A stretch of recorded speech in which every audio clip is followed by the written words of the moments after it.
Right, today cooking down Clive's back passage is going to be my version of a corned beef hash.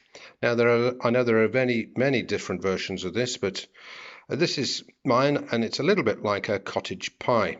So I've got some diced corned beef, it's about a tin and a half. I've got some carrots and some peas.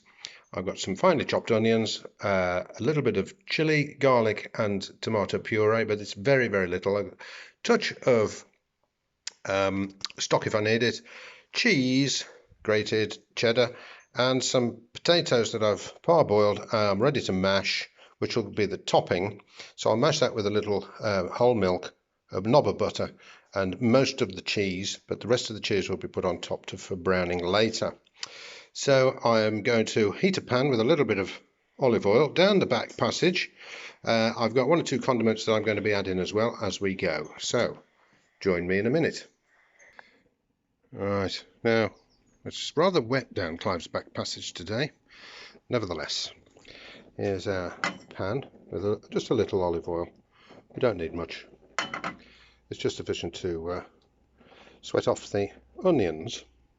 And as soon as they're sweated off, I shall add the single clove of garlic, the green chili, which will just disappear. It'll just add a little extra spiciness, and the tomato puree will just add a bit of body. So I shall start frying that as soon as this is up to temperature. Alright, the onions have sweated off and started to caramelise. I shall now add the garlic, chilies, and a bit of tomato puree, and a little bit of water and the condiments as we go.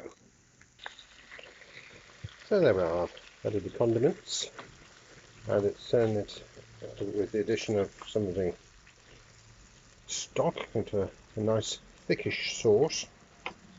And the condiments, in case you're wondering, are Worcestershire sauce, some brown sauce, I just upped on HP, some pimenton, which is smoked paprika, don't need much of that, salt and pepper.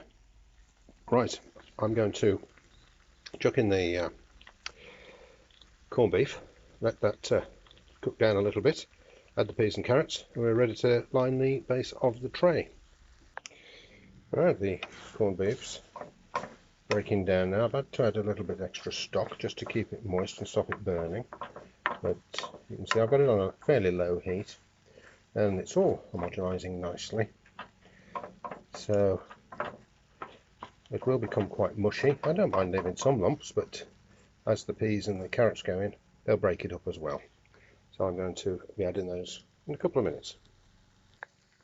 That's fairly dry now, so I'm going to add our peas and carrots.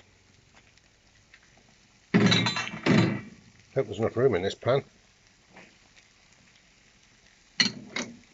Mix those in and then line the bottom of the oven-proof dish.